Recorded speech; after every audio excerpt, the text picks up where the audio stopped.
The bag around the world, U.S. beef exporters facing some uncertainty right now when it comes to China.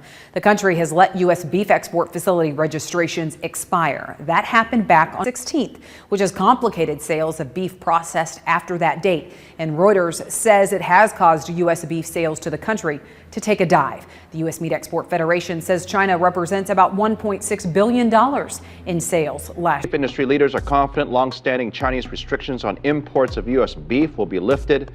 China is concerned about the safety of U.S. beef since the mad cow disease broke out. Experts are saying the increases could come as a result of the new reciprocal tariffs put in place yesterday by President Trump. So what does all of this mean for our local beef, cattle, and pork farmers? Mark Livermore. The global beef market has been shaken before, but never quite like this. When the world's largest consumer market, China, abruptly rejects 120,000 tons of U.S. beef, the shockwaves don't just rattle Washington. They tear straight across the global supply chain, destabilize long-standing trade routes, and open a doorway that almost no one expected, Africa stepping forward to claim control of a market worth over $1.5 billion. It's a moment that is rewriting the economic script in real time. One country shuts its doors, and an entire continent rises to seize the opportunity. What sparked this sudden shift? Why did China turn away such a massive U.S. shipment at a time when global demand for meat is skyrocketing? And how did African nations manage to move with such precision, speed, and strategy that they now stand poised to reshape a billion-dollar industry America once dominated? This is not just a trade story, it's a geopolitical earthquake. The rejection itself sounded like a routine customs issue at first. A few whispers about quality concerns, a brief statement about regulatory non-compliance, but behind that simple explanation lies a deeper, more strategic reality. China does nothing accidentally. Every move is a calculated step, part of a broader long-term game, and this time that game appears to be aimed directly at minimizing U.S. leverage in global food supplies. For decades, Washington relied on agricultural exports, especially beef, as a subtle diplomatic weapon and a stabilizing force in its global relationships. If oil shapes alliances in the Middle East, food shapes alliances everywhere else. Each shipment isn't just protein, it's influence, its presence, its policy. So when China rejects such a massive load of American beef, it's not just about meat, it's about messaging. And the message is loud. America is no longer the only option. Across the Indian Ocean, while U.S. exporters scrambled for answers, African nations were already in motion. Deals were being finalized, production lines were expanding, certifications were fast-tracked, and for the first time in modern trade history, Africa wasn't waiting for permission or recognition from the West, it was stepping directly into the global spotlight. Countries like Namibia, Botswana, Tanzania, Kenya, Zambia, and South Africa have been building up their beef industries for years quietly, steadily, and with an eye toward the future. Modern abattoirs, updated sanitary systems, international standards training, diplomatic outreach to China and the Middle East, investments from Beijing, Dubai, and even Brazil, a slow, deliberate construction of a continental powerhouse. But they needed a trigger, an opening that would allow them to compete head-to-head with giants. China just handed them the biggest opening imaginable. Almost instantly, African exporters began receiving inquiries. Contracts that once took months were now being discussed in days. Investors who had been hesitant suddenly rushed to secure partnerships. And Chinese importers, eager to avoid supply disruptions, turned their attention to Africa's rising industry. The continent's advantage is clear: lower production costs, expansive grazing lands, a rapidly modernizing supply chain, and a hunger to prove itself. This wasn't just a substitution, it was a shift in power. For years, African nations fought for a seat at the global trade table, blocked by bureaucracy, overshadowed by Western suppliers, underestimated by major buyers. But now the narrative has flipped. The rejection of U.S. beef created a vacuum only Africa was positioned to fill, and the continent stepped in with confidence. Suddenly, headlines around the world shifted from skepticism to admiration. Africa emerges as major beef supplier. African exports surge as U.S. shipments decline. Global buyers turn toward Africa's growing market. But what's more surprising than the headlines is the scale of it. A $1.5 billion market once dominated by American producers is now tilting toward African suppliers, and the speed of this transition has left Washington scrambling for answers, because this is not just a short-term shift. This is a clear signal that Africa's agricultural potential, long overlooked, long dismissed, is now undeniable. In regions like Southern Africa, cattle ranching is more than an economic activity. It's a cultural anchor. Generations of expertise combined with vast natural rangeland give Africa a competitive edge that can't be replicated overnight. And now, with global demand rising and trade routes shifting, African beef has become one of the most sought-after products on the international market. China saw the potential early, through the Belt and Road Initiative, through infrastructure investments, through agricultural development partnerships. Beijing positioned itself as Africa's closest major ally while Washington hesitated. Now that hesitation is being felt, the U.S. didn't just lose a shipment, it lost a strategic position, because once African exporters establish long-term contracts with China, and they already are, those market shares are not coming back. Global food trade is built on reliability, not nostalgia. If Africa proves dependable, affordable, and scalable, it will permanently secure a spot in China's supply chain. And here's the twist most people didn't see coming. Africa isn't just taking the market share. Africa is expanding the market, with rising demand in the Middle East, Southeast Asia, and even parts of Europe. Africa's beef industry is entering a golden era, and China's rejection of U.S. beef may become the defining moment that accelerated Africa's rise in global agriculture. For decades, Africa was the world's resource provider: minerals, oil, raw materials. But now, for the first time, it is becoming the world's food provider, a role that comes with leverage, influence, and long-term economic transformation. And America knows this. Behind closed doors, U.S. trade officials are concerned. Losing a foothold in a market as large as China is not just bad for business. It's bad for geopolitical influence. It means fewer bargaining chips, less presence, and more reliance on markets that are shrinking or unstable.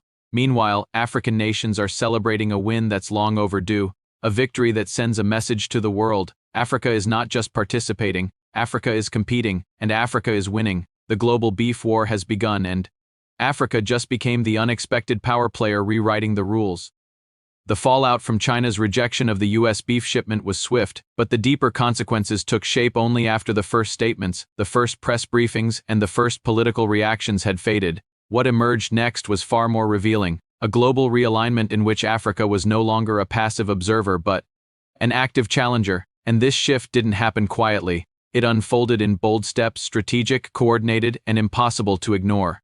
As the U.S. beef industry scrambled to understand what had gone wrong, buyers across China began circulating internal reports that painted a clear picture. Dependence on a single dominant supplier was a strategic risk. Diversification wasn't just preferable, it was necessary. And Africa had what China needed most: capacity, freshness, and a willingness to meet demand at a scale not seen before.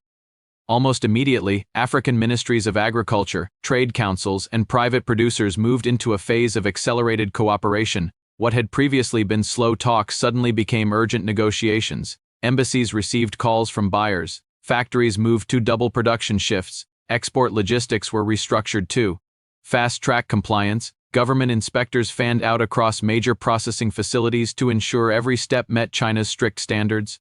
This wasn't improvisation. It was preparation finally paying off. For years, Africa had been developing its beef infrastructure in ways that went largely unnoticed by Western analysts. Modern slaughterhouses built through foreign partnerships, refrigerated transport fleets, digital livestock tracking systems, veterinary labs capable of producing disease-free certification, training programs that brought international experts to rural regions. All of it forming a foundation strong enough to absorb a sudden global demand surge. And now that demand had exploded. Ships that once carried minerals and raw materials began loading refrigerated containers filled with beef. Ports that were once quiet at night became hubs of non-stop activity. Airlines expanded their cargo schedules. To meet the urgent need for rapid delivery, the machinery of a new continental industry came alive. Inside Africa's ranchlands, the shift was even more profound. Cattle herders who had long been excluded from the global economy found themselves thrust into the heart of an international supply chain. Livestock auctions received record bids. Microfinance banks reported a surge in cattle-related loans. Agricultural cooperatives began coordinating directly with exporters, eliminating the middlemen who had historically drained profits from small producers. For many families, what was once a survival trade suddenly became a gateway to prosperity. In regions where drought had once forced ranchers to sell cattle at low prices, new income opportunities emerged. Veterinary services expanded, pasture management programs increased, youth employment in cattle transport, packaging, cold storage, and quality control surged. With every export shipment, local communities felt the ripple effect. Meanwhile, in Washington, the mood had shifted from confusion to frustration. Industry leaders demanded clarity. Lobbyists pressed policymakers for urgent intervention. Senators from beef-producing states spoke of economic sabotage and political manipulation. News channels debated whether China's move was a trade tactic, a retaliation, or a strategic pivot, but no amount of rhetoric could change the reality. The market had already begun moving on. For years, the U.S. had underestimated Africa's potential. Trade talks were slow, investment was modest, regulatory barriers were high. Africa was viewed as a future possibility, not an immediate competitor. But China saw things differently. Beijing understood that food security is as essential as energy security, and Africa offered what no other region could: room to grow. China's pivot wasn't emotional or political, it was logical and economic decision rooted in efficiency, reliability, and long-term partnership. And once that pivot began, the U.S. struggled to regain footing. Back in Africa, the momentum grew stronger. New trade delegations flew into Nairobi, Dar es Salaam, Windhoek, Lusaka, and Gaborone. Contracts that once seemed out of reach became reality. Workshops were held to teach local producers how to meet Chinese grading standards. Cold storage warehouses expanded. Export corridors modernized. Regional blocs collaborated to synchronize veterinary protocols so shipments could move easier across borders. For the first time, Africa acted not as fragmented markets but as a unified force. The economic data reflected the transformation. Orders for beef from Africa increased month after month. Prices stabilized at favorable levels. Export earnings surged. In some countries, beef became one of the top agricultural exports by volume and value. The continent was rising quickly, confidently, and irreversibly. But the most remarkable shift wasn't economic, it was psychological.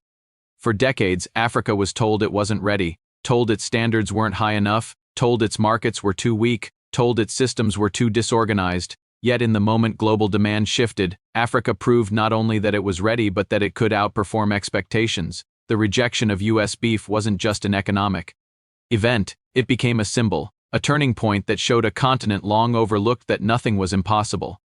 The narrative of dependence was replaced with one of capability. The stereotype of underdevelopment was overshadowed by evidence of progress. And for the first time in modern trade history, global attention shifted toward Africa not out of charity, but out of necessity. Africa had become a solution. China recognized it, emerging markets recognized it. Even Europe began observing quietly, studying how Africa had managed to step into a position once held tightly by American suppliers.